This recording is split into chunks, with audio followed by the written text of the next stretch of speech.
way, but I'm lost. Am I just praying to silence?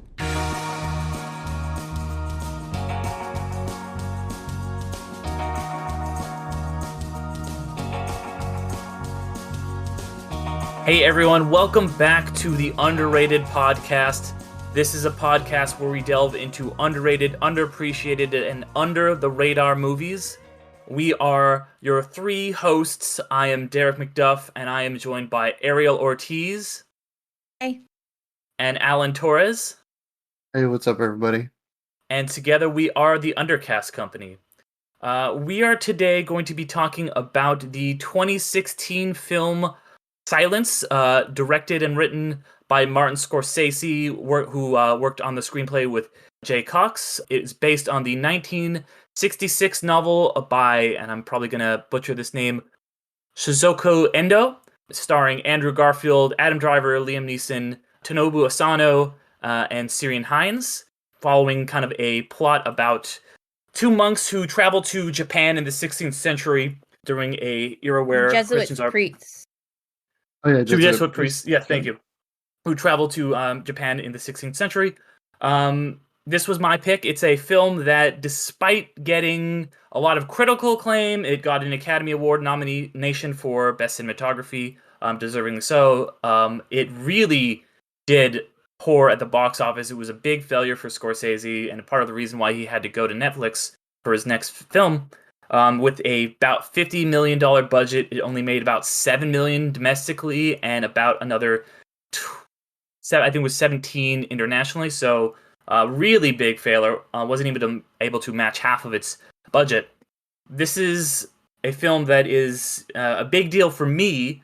But before I get into that, I want to hear what either of you guys have to say. Well, if it's okay, I kind of want to jump into it real fast because I literally finished it couple minutes ago, so it's hella fresh. I also thought it was okay. I know it's like, it was like critically, it did really well critically, and got a lot of rave reviews. And I remember hearing about it when it came out in 2016, and I was kind of interested because I like Andrew Garfield and Adam Driver a lot. I think they're one of the best actors of our generation. I think we're going to be talking about them for the rest of our lives, just like our parents talk about, Clint Eastwood and everyone from their time, Arnold Schwarzenegger, et cetera, et cetera. A weird comparison. I was like, those are two very random polls right there. Sorry. Everyone loves Clint Eastwood and Arnold Schwarzenegger. Sorry, that was a first that came to mind. But yeah, anyways, so my first thing that I will say, I felt it was a little too long. Like, I love long movies, but there were so many instances where I was like, you're just doing the same thing again and again. Like every hour, every 20 minutes, they got to remind Andrew Garfield's character, like, if you don't give up Christianity, we're going to keep fucking these people over kind of thing. And I'm like, okay, all right. First couple times I get it. Totally makes sense. And then they kind of just keep going a little at it, a little more at it. And I was like, oh, dear Lord. Like, I kind of wanted the pace to pick up a little bit. Because what I loved, that first hour went fucking quick. Like, that first hour was great. Well pacing. I think it's when it got into the second hour, that's when it got a little, like, repetitive.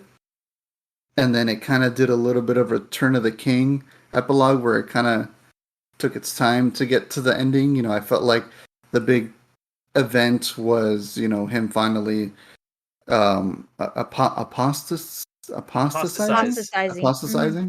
Yeah. I'm not gonna lie, that's the first time I've ever heard that word. Watched this movie. But yeah, that was kind of my only thing is like I felt the first hour was great, pacing kind of slowed down a little, and it was slightly repetitive. But those were really the only things I was not a fan of. The cinematography, just like you said, absolutely stunning, gorgeous, powerful. Like, I was like, holy shit, this is something you have to see on the big screen for sure. Like, I felt like watching it on my TV didn't even do it justice, because even the most emotionally brutal scenes, like when they put some of the Japanese Christians on the cross on the water, it was so sad and so heartbreaking, but so beautiful at the same time. Just like I felt like I can feel the water, I can feel that cold breeze, and like you can just feel that like, oh fuck, man, like they're going through it, and just so many scenes, so many great shots of just Japan, and just oh my god, like that the cinematography definitely. You said it won an Oscar for it. It was nominated for. That Oh, was the only nominated. Oscar it was nominated for, was for best cinematography. And that's Rodrigo Pietro, who's worked on a lot of Scorsese's recent films. Rodrigo Prieto, yeah. Sweet. Well, you know what? I think he killed it. He did an absolute great job with cinematography. I would love to see what he can do on like a big blockbuster movie because especially now with like bigger budgets, better productions. I would love to see his work on like a big budget kind of blockbuster movie. I think he would absolutely kill it. Um, I did enjoy the story. I thought it was interesting. I was kind of a little worried that it was good because he kind of gave us a disclaimer where you were saying that it was going to be a very heavy film. I didn't think it was. I didn't think it was as bad as I thought it was going to be. I was like, okay, cool. I will say that I think maybe it wasn't as heavy for me because I'm just kind of more open to a lot of things. I do consider myself spiritual, but at the same time, I'm kind of polytheist in a way where I like to hear everything about all these different religions, and I like to hear different people's kind of experiences. I will say I did text you guys that it's kind of heavy because it was the scene when they're drowning them all with the straw wrapped around them and Adam Driver dies. That's when I was kind of like hitting me the most. Oh, okay. For me, I don't know. I think because I was kind of it felt that they felt very Passion of the Christy, where they just keep fucking whipping Jesus and Passion of the Christ. I felt like there was a point where it was just kind of like it was heavy, but it was still like, come on, this is your fault. You're fucking this. You're fucking everybody over. This is like I felt like that was like the third, fourth time they already said it, and I was like, all right, I get it, but it was pretty heavy. For me personally, I felt like the Christians on the cross in the water was way heavier. That hit me harder. Like I was like, holy shit! Especially because you can just see how weak they were, and they're just like one of them's just like dipping his head in the water at one point, and I was like, holy shit! Like that was pretty intense for me. But yeah, I dug the story. Acting was phenomenal. Yeah, like I dug it. I can see why it's underrated. It is very very underrated in the sense that I feel like a lot of people probably wouldn't go out of their way to see it. I feel like um I feel like the time limit is really big and it's very nowadays we're used to seeing we want bigger time limits for blockbuster movies. Spider-Man, Avengers, etc. But the Batman especially, Batman clocks in at like almost about 3 hours like right off the bat.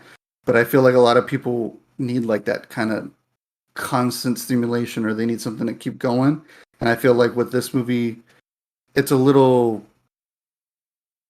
I feel like you kind of really have to embrace everything and take everything in. Yeah, but yeah. I want to. So what do you? I know you guys have a lot more to say about it, so I'm excited to hear what you guys thought. Yeah, I'm curious what Ariel has to say because I feel like Ariel, you will have a strong opinion, and I'm not sure if it's going to be positive or negative. But I'm really curious. That's like Derek. Why don't you go first? Well, no, let me because I was my pick. I want to go last. I want to hear what you have to say. Okay.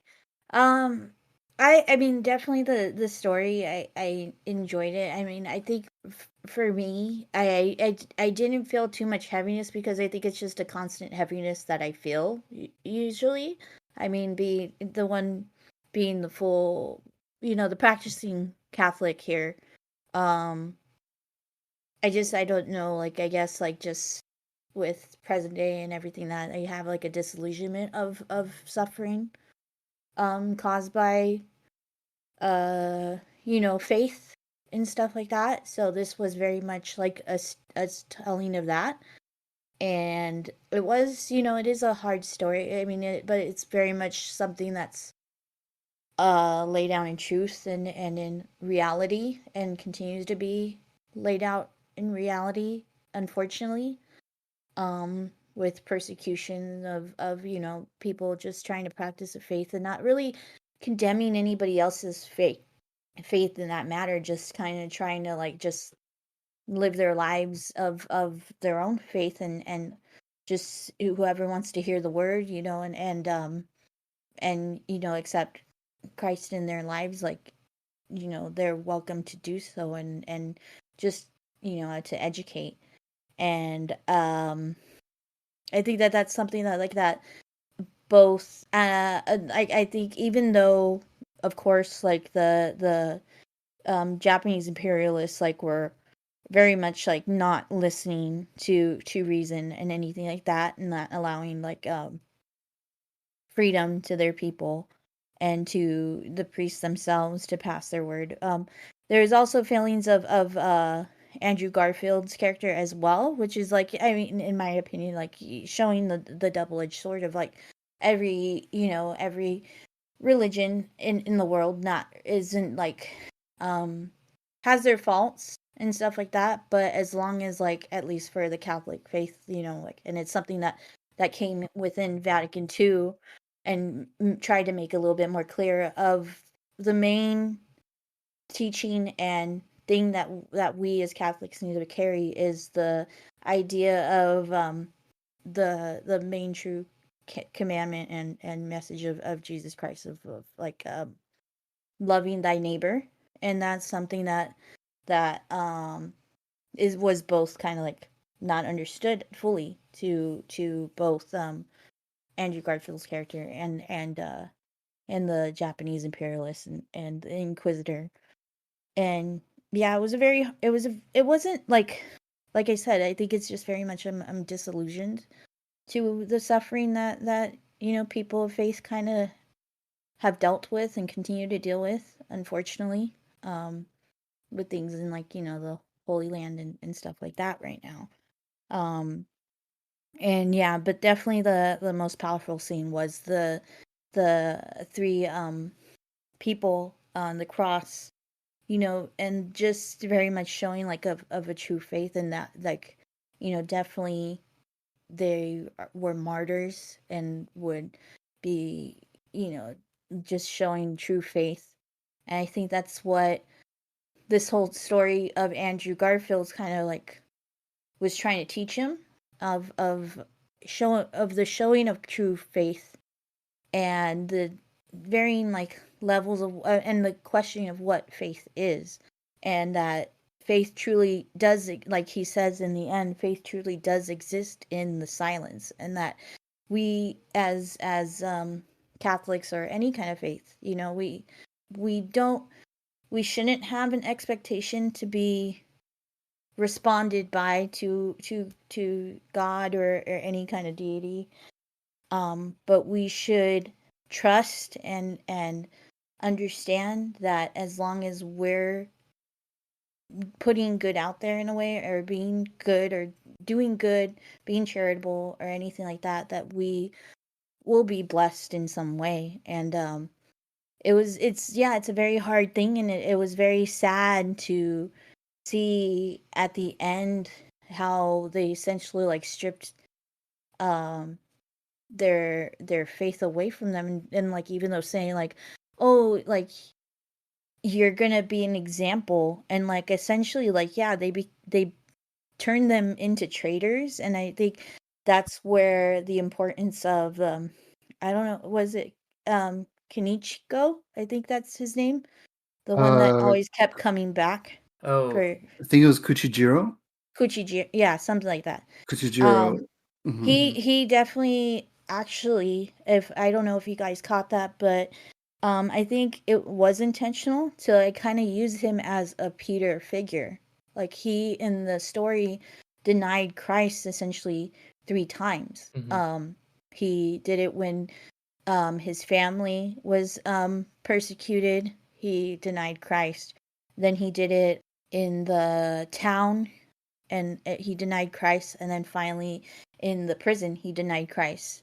But then it wasn't until the fourth time when he kind of, like, it was that the whole was for show, but when they found the crucifix on him, like, he didn't deny it, he didn't try to fight it anymore, like, he was truly um showing his faith and accepting his faith finally. And I think that using him as kind of like an element to bring back the faith of um of Andrew Garfield's character at the end, and I very much feel like he, kept teaching when in his later years, like with the showing of his wife, who I I don't know. I hope that he didn't didn't give up his vows, but showing of his wife putting the crucifix in his hands, and No, she didn't. Did she? she No, did. no, She She put in put the the. crucifixion in I his thought that's what hand. she did. I thought Hmm. Oh, like you that know what? was You're because they right. were saying, oh, like we're Only they were she saying was able that. Yeah. to visit Yeah. him, Mhm. and I she, thought yeah, put the crucifixion in his hands as he was buried. So I remember catching mhm. that the first time, but I think I forgot this time. No, yeah, because And like I remember she kind of did it like very like she was Mhm. really padding it kind of thing, and like I feel when she broke that glass, that was like the way she kind of looked out felt very like she was trying to tell the audience like Mhm. check it out mhm, kind of thing. Yeah. yeah, yeah, and the breaking of the glass. I don't know if that's like a Japanese. I think it's a Japanese tradition, but it's also kind of carries to Judaism too, which is, of Yeah. course, the grandfather of Catholicism. Mhm. Um, but yeah, it's just a very. I do appreciate, like, it was a well told story of just like, I think, because being Catholic, I'm like, I know these stories. I know these are the stories of my faith, and so very much, yeah, it was moving in that way of like, it definitely, like, for me, because I am Catholic and stuff like that. It wasn't like an awakening or anything like that, but it was like, like, it was a reinstituting of what my faith means and what it entails, and like, you do have the question of like, will I do this for God as well? And I think it was very touching when he did finally hear, God's voice in his mind, and that was a very moving part of God just saying, I forgive you. You could deny me, because in your heart I know that you're not really denying me. And it's something that's very, very, like, core in the Catholic faith of like, I will always forgive you. If you seek my forgiveness, I will always forgive you. And if you like, um keenly, like, don't use me as a scapegoat, because that's kind of like what that Kichio was doing for Mhm. a little bit. He was kind of using the absolution of God as kind of like a scapegoat for his actions a bit. But then at the same time, I think it caused him to grow as well.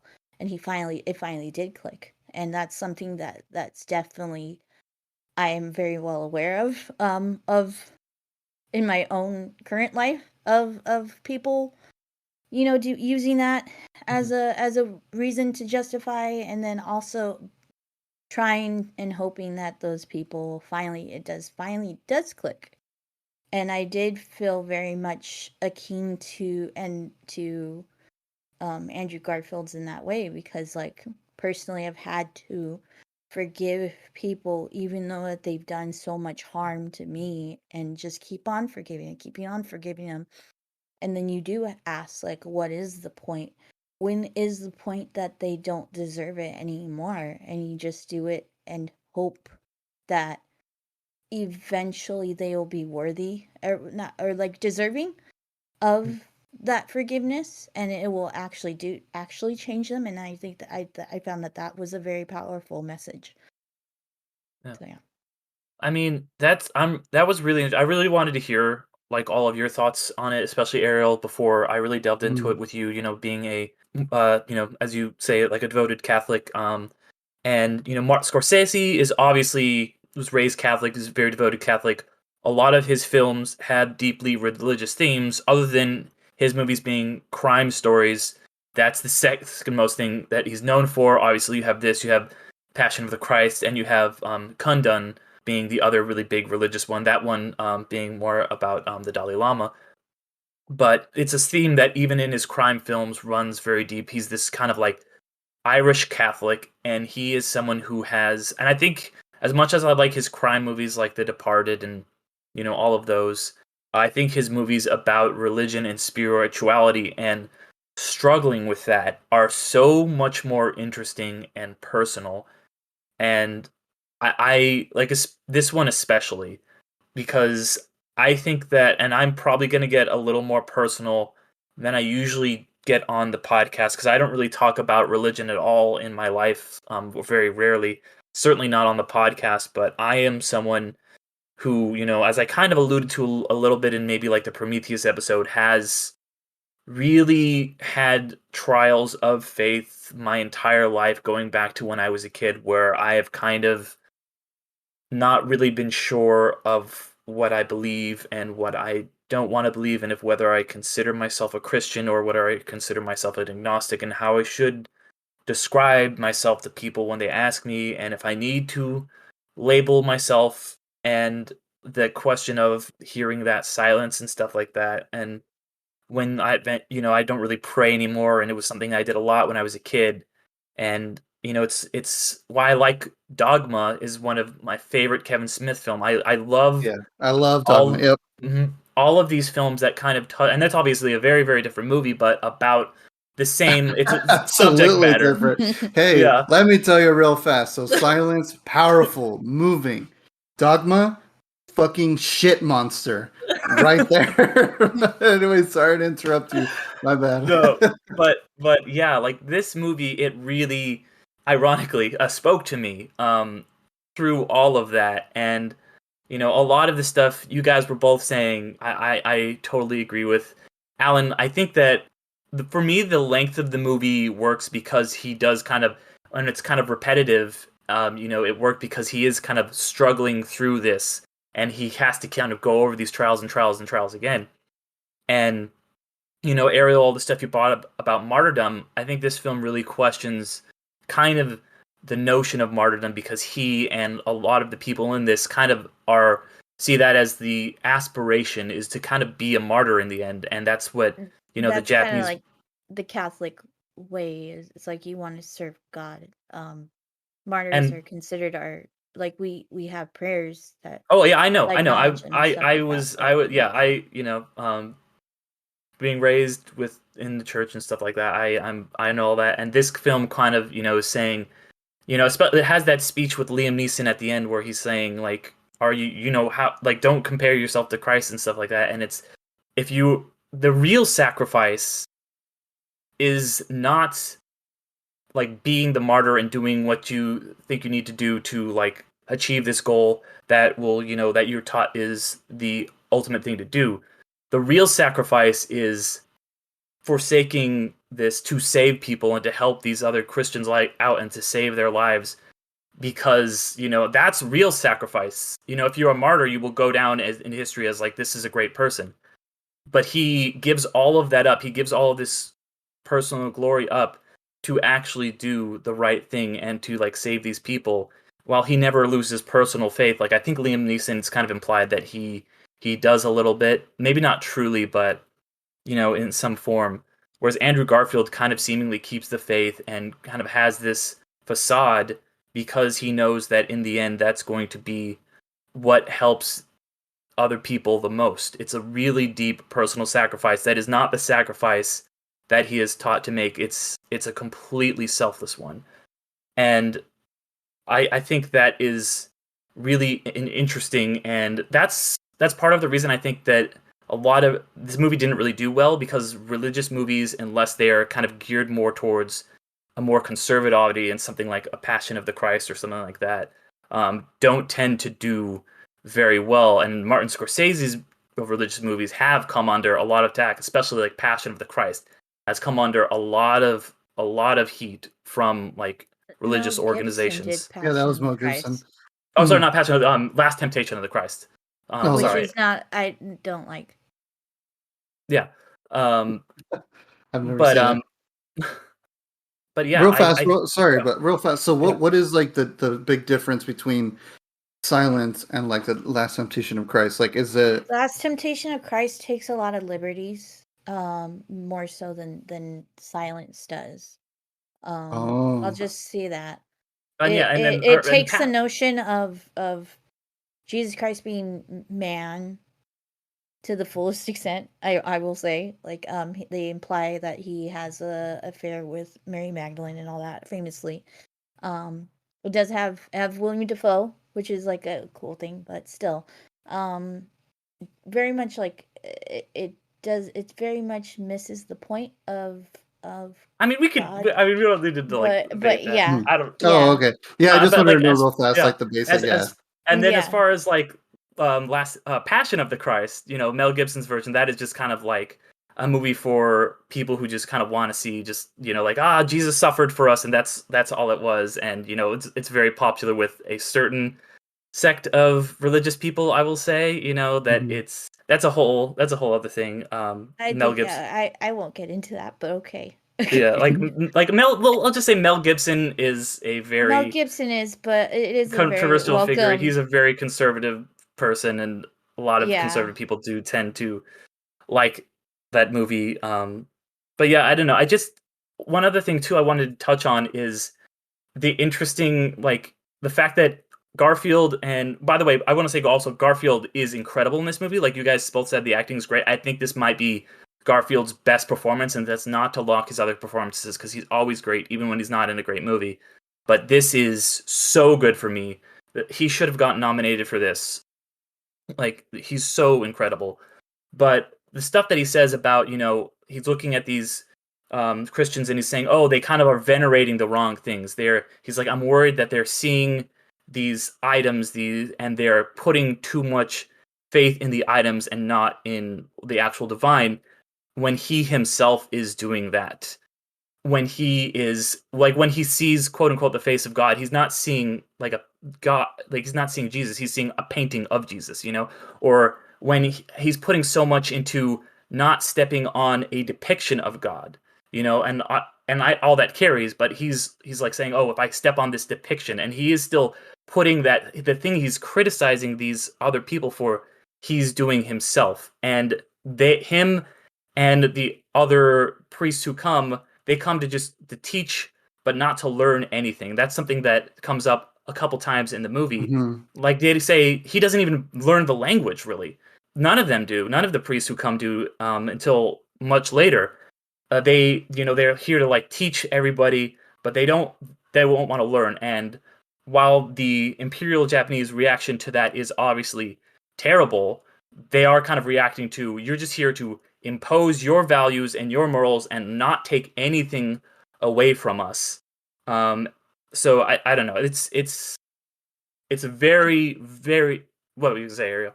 but don't at the end they're doing it like I was saying. They're both doing the same exact thing, which is like, of course, was one of the Mhm. flaws of first Vatican. Was this whole notion of not like integrating, cultures and stuff like that. And I think that's very much Exactly. Yeah, that's why. Yeah. exactly what I'm Mhm. saying. Mhm. Yeah, and that's Also, why, too. like, in other instances, like in other, like when they did learn, the church did learn. That's why in other instances, in other sectors, like why it flourished, like in the Philippines, it kind of flourished because like the integration of Catholic faith and also like Well, Filipino. the Philippines, there was kind of a messed up situation. I don't want to get too into it, but Okay, like there's a Mexico, like Mexico. Mexico as well. Yeah, There we go. yeah, Like yeah. their Dia de los Uh, Muertos does not yeah, exist anywhere else, but it is a very yeah. faith-based. Yeah, there you go. That's Yeah. that's yeah, that's a perfect example, and that's something, Mhm. like you were saying, neither side really wants to learn anything from the other. They just want to put their vision of like the world and not learn anything from the other, instead of having a true like coming together of cultures and understandings. Like you were saying, like the the Mexican Catholic faith, which I know is like obviously very, very strong. The Dia de los Muertos is obviously a really important thing. I don't want to speak too much on that. Dia de los Sorry, Reyes. mhm. I Mhm. apologize. No, Like I yeah. said, No, my pronunciations are never going to be great, so I apologize. but Um, also, I wanted to chime in real fast mhm. because since you guys are talking about how like both weren't accepting, I liked that. I don't know if they did it on purpose, but there was a bit of an irony where the translator Mm-hmm. he was kind of saying like how great Buddhism was, and he's just like, it's not about like a deity being greater than you. It's about man becoming greater than themselves and being a good person and everything like and that kind of theme. And then just like 20 minutes later, they're just like, you need to fucking do this. You need to let go of this. And it's like, aren't didn't you just say like you were trying to push like like goodness and everything? Like my girlfriend, she kind of walked into that scene. She's Sri Lankan, so they grew up with a Buddhism, and she's very like like, hey, what the fuck is this guy talking about? He's like talking Yeah. out of his ass and being so rude and like being like, the whole point is to like take care of one another and push each other. And I think that was like a really funny little ironic thing that happened. Jumping, kind of jumping onto what you guys were saying, how both cultures and both religions were just like not meshing. While like in general, I'm not trying to speak out of school or anything, but like it always seems like the general theme of religion is that it's supposed to be good and it's supposed to teach you how to be a good person. And like I said, I kind of grew up cafeteria Catholic, and it was always pick and choose, and I didn't really go to confirmation or anything like that. So I kind of went through my own thing where I was like, well, I'm atheist, I'm agnostic, whatever. So I'm a little more just like, just tell me about it kind of thing, and we'll go from there. But I do believe that there's like a greater power.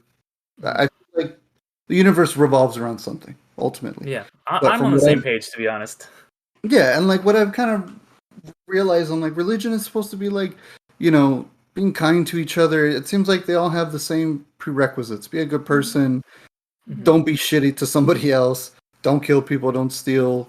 Yeah. Just be a I solid person kind of thing. Yeah, I think that the thing that this movie definitely does a good job of showcasing is something that's very, very, very, very, very existing still in today's day and age of trying to justify things with religion and your choice of religion and stuff like that. Kind of doing it Absolutely. in the name of whatever, Yeah. which is not Well, it's not what it was based on. I mean, like it's yeah. definitely like losing that, and it's Well, that's on why that, that's why I was kind of like disillusioned, because I'm like very much aware of this happening right now. So yeah.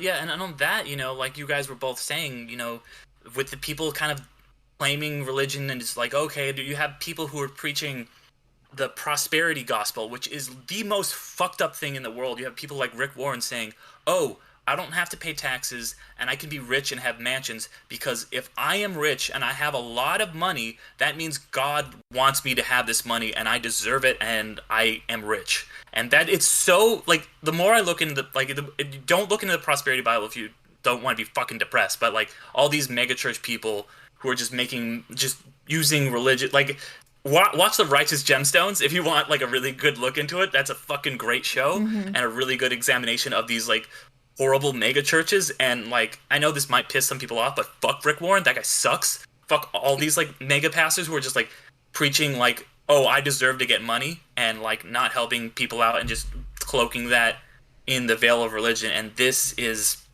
really kind of hitting that same thing. Yeah. The richest Catholic is always going to be the poorest Catholic. That's Nice. a Well guess. said. Well Yeah, said. no, for sure. Is the richest Catholic is always going to be the poorest person. That's what I'm saying. I mean, because our faith is based on charity, and I think that's something that kind of pissed me off at the end. Of he wasn't a good priest, because I mean maybe he regained it at the end, but he kind of joined the crowd of the persecution. He came very much so like the ones that on Sunday, or on Tuesday they laid palms out for Jesus, and then on Saturday they called out for his crucifixion.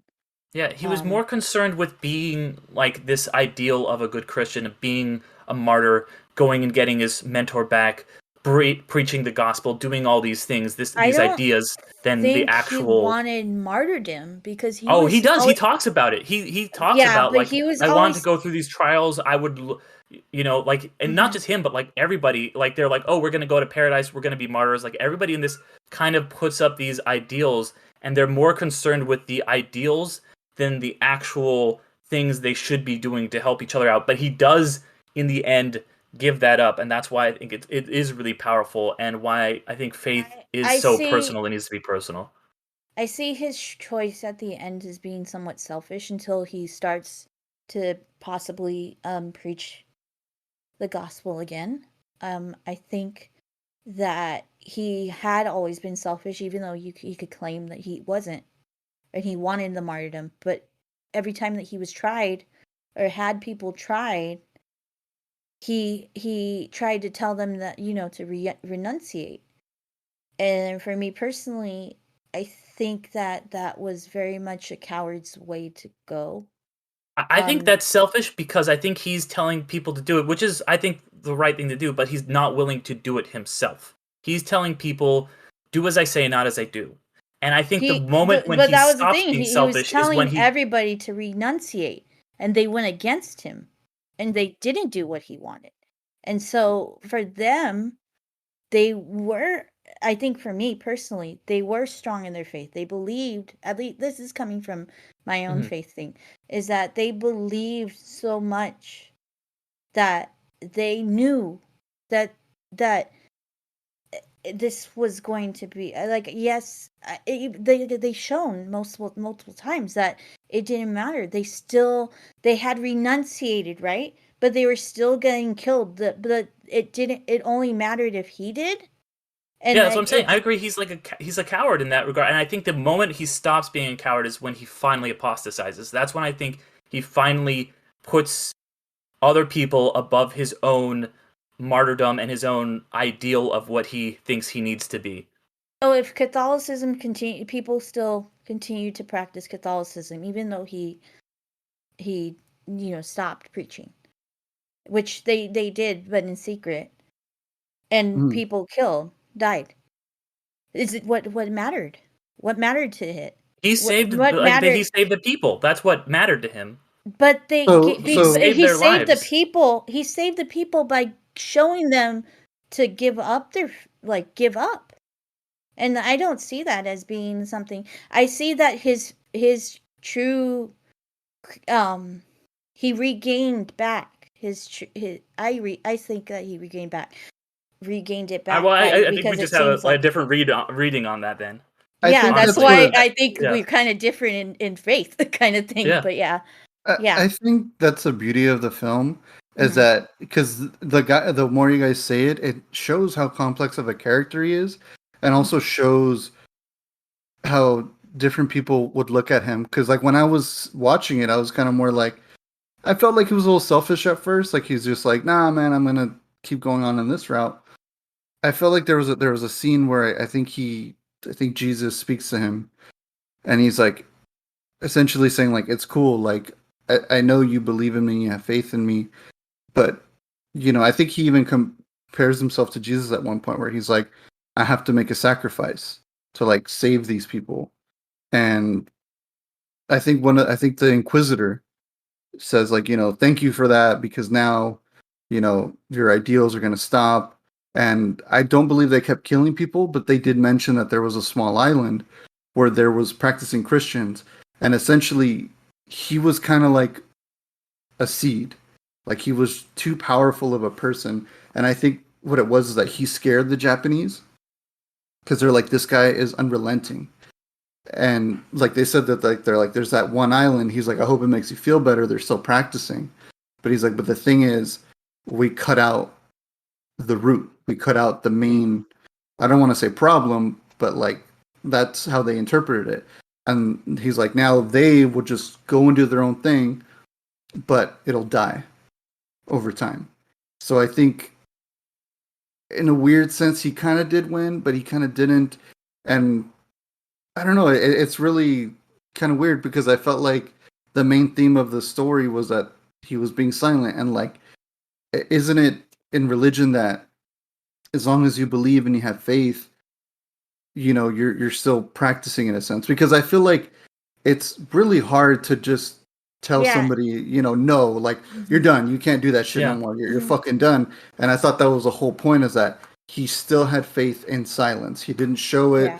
He didn't. Yeah. I mean, again, it Yeah. depends on the Yeah, type of that's person you what are. at Well, the can I- end. I think at the end he did, but I Well, I think think he that it did the- wasn't until no, I don't think it wasn't until the guy that always came up, like I said, our Peter kind of metaphor.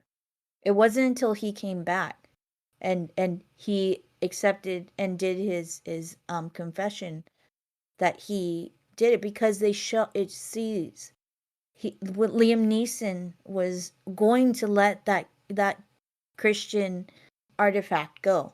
He knew it. He knew it. But Andrew Garfield noticed it and said, "No, this is Christian."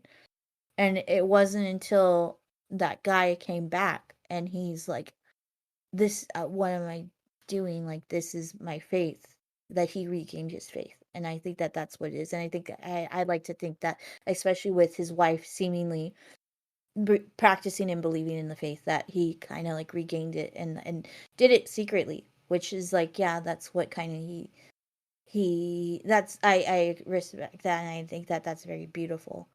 But it was Yeah, I think I agree with that. Mhm. Yeah, and I Mhm. think, well, that's the thing is, I think his faith, in the end, as opposed to being like, I need to be a shining example, it becomes a lot more personal, and I think that's another thing that I related to deeply, is my own faith being very personal and not something that I need to express or impose on anyone. And I think it's something that just came up literally like right now, when earlier you were just like, oh well, you kind of like, I wouldn't say chastise me, but like a little bit, you were like, well, that's why I'm faithful and you're not. It's like, well, No, my I own. didn't say that. I didn't say Oh that. no, I yeah, said no, that's like why that. our No, faiths no, are yeah. I'm not different. saying, and I'm not Please saying like, don't. Okay, I'm not saying that sorry. I'm just No, saying no, like, no, no, no. my, like, it's my own thing is like really like Yeah, personal. and I respect that. My faith Yeah. alone is already personal. My Yeah. faith is very different to I say that, like, I have my own faith in the Catholic Church. Like, that's why I practice and stuff like that, very like, I'm not part of any big group of the church and stuff like that. My faith is very personal. Everybody's faith is personal. I never Yeah. really attacked you on that. I never No, really I'm not attacked you on trying. I'm anything. not I trying to just say you said attack. I'm not. I you don't want did. to. Using the word chastise is very, very. I said you didn't chastise me, is what I said. Oh, I heard chastise. No, No, I said no, you don't. didn't chastise me. So Okay. okay. So I was like, I don't want to say. What I said was, I don't want to say you're chastising me. I'm saying you're not. You're not. But anyway, my point is that it's just like, for me, I really related to that ending of, this was just a kind of like, as opposed to him trying to struggle and trying to figure out how he needed to tell everyone. It just became a much more inward thing, and that was something. The way that was the film, that was the ending of the film. That was you do get that kind of protracted ending, but it worked because it showed that everyone, you, I, Alan, everyone else does deserve to have their kind of own personal internal faith, and not have it be what other people are projecting or expecting. And I remember, when I was a young kid, I went to a very small church, and it was something that I liked it a lot. And then when I moved, when I was about 14, we had, my family went to a few different churches, and we had a lot of trouble kind of like finding one. Because I think that one that I went to when I was a kid, it was very, just kind of open and doing whatever you want. And then we had a lot of trouble replicating that, and I've had, trouble replicating that to this day. But yeah, I think, you kind of keep the flame alive in yourself however you want to and however you can, I guess. I don't know. I feel you. I understand what you guys are both saying.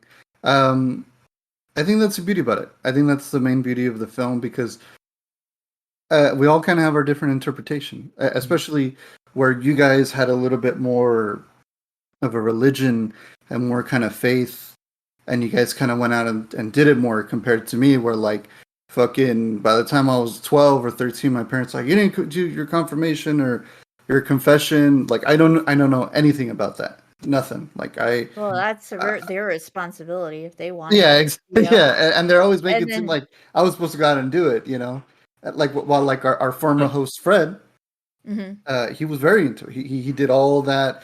His parents were very like, you need to do this, and he did the school, and all that. Again, I don't know much about it. I don't want to like get into what you're supposed to do, but I feel like it's a journey, and you know, you guys have had your journey, and I'm sure the listeners, when they see the movie, they're gonna have their own journey, just like me, where like I kind of just didn't know what to do, didn't know what was going on, and I kind of was, you know, even to this day, I still kind of just go out and just, you know, whatever happens, happens. I hope for the best. You know, when I walk into a church, I'm not like judgy or anything. I'm just like, hey, what's up, God? You know, Mm-hmm. sorry I fucked up. You know, Yeah. please, you know, don't be mad at me. Don't burn me. You know, or if I walk Yeah. into, you know, I went to a Buddhist temple with my girlfriend, and I won't lie, it's a very powerful feeling going to either one. Like Mm-hmm. I'm like, oh shit, like you feel judged and you feel like something, you know, you're gonna burst into flame because you didn't do that. But at the same time, I tell myself, hey man, like if truly it's supposed to be about like love and respect and unity and peace. I just said plur, for the ravers out there, that's plur. Um, and yeah, I feel like that's what it is, and everyone's gonna have their own interpretation. Everyone's gonna have their own journey with it, and the more and more I talk about it, about this film, the more I go, you know what? I like a little bit more and more. I like that there's different interpretations, especially with, you know, like how Ariel sees it in her mindset, and just like Derek sees it in his. Where again, everyone's practiced it in their own way, or like me, who didn't really practice it at all, just kind of believes someone's there, and I Yeah. believe Yeah. that someone's looking out for us, whoever it is. You know, Yeah. that's it. Yeah. I mean, that's the beauty of faith is like it could be ever changing as long as as long as you are moved by it, and I think very much so. Like it should be like make it what you need it to be, and just don't be, don't put down anybody else and how they and that's something that I've kind of gotten persecution on, just like from people that family members and stuff like that, of like my certain choices of how I practice and my faith and stuff like that, and what I believe in, and what you know I like say and interpret as actually being the word, and because that's what it is. It's like very much so like that's why with Catholics, at least like nowadays, like we don't take and like memorize the Bible. It's more so memorizing or learning from the word and interpreting it to what we need it in that day, because like for us, that's what God wants us to feel and know at that day. So it's kind of like, yeah, like seeing, like this movie says, like kind of learning from the silence, and like learning, not being told, but kind of I guess feeling. Depeche Mode, Yeah. enjoy the silence. Yeah, kind of like knowing that it's the silence isn't really silence. There's always something there. Like whether it's God or anybody else, like there's always something there, and there's always something to learn from it, and just like kind of like that's where most of the powerful like moments of faith happen, is like when you take a step back and just think about it, meditate, or prayer, or anything like that. Absolutely. I Absolutely, mean, well said. yeah. I think that's probably a good place to leave it, unless you guys had any other last thoughts before we wrap up here. I just wanted to ask, what is your Mhm. guys's? You don't hear it often, but what are your guys's like go to? I guess religious films. Like it doesn't have to be like, oh, you know, you it moves you, or you just like to watch it because for whatever reason, like Derek, you said Dogma. That's one of my personal favorites as well. But are there other ones that you guys are like, you know, maybe you need to pop it on just to kind of, you know, Hmm. whatever. Yeah, Prince of Egypt for me, which I did cover on You've Never Seen. Um, Go and listen to that. But yeah, don't definitely Prince of Egypt is just like it's such a beautifully like animated movie, first and foremost,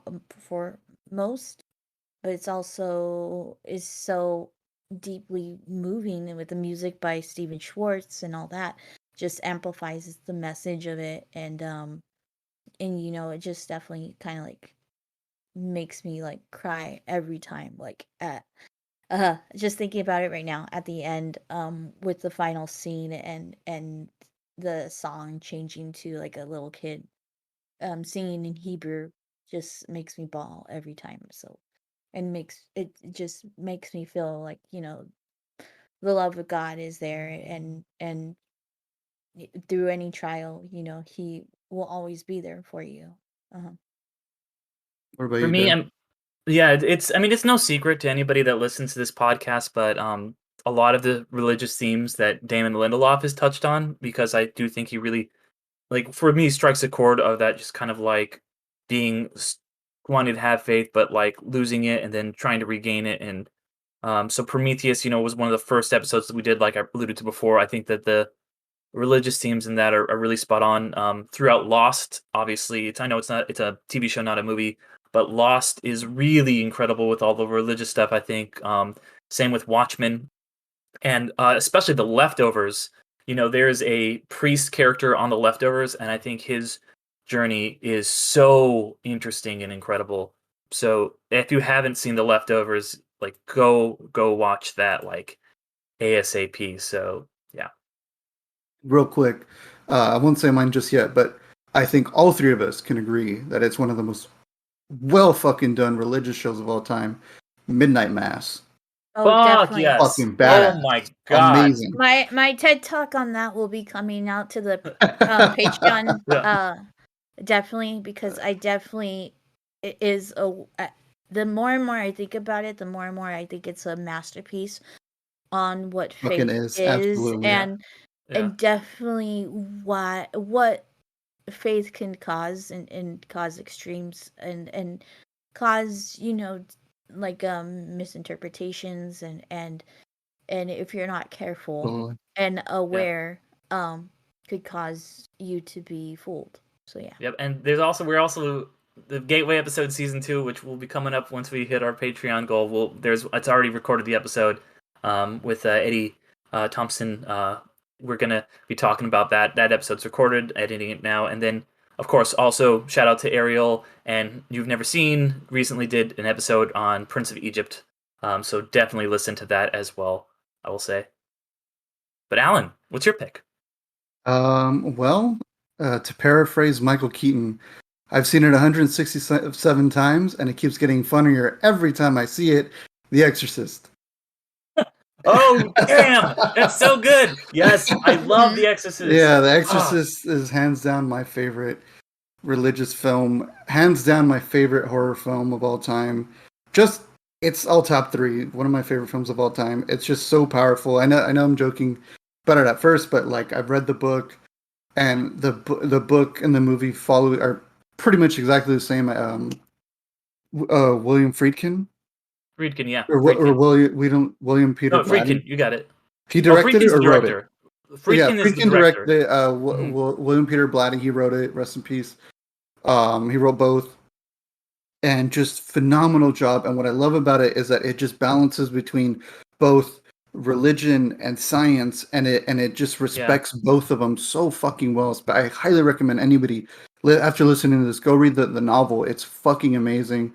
I have a psych degree, and it's one I think it should be taught in psychology because it really they go out of their way to prove this isn't real and this is just all in her head, but also it also shows how powerful religion can be and how it can affect different cultures and how different cultures see possession, schizophrenia, whatever. It's easily one of the best things, one of the best films of all time. But yeah, I have to say The Exorcist, and it's Yeah, fucking I scary. love that movie. That movie, it's interesting because I watched it this Halloween for the first time after we did the Exorcist maze at Get out of Universal. town, really? Yeah, yeah. Oh wow, dude! It's like we were just standing there next to, with the the music playing, like next to the lamp and stuff.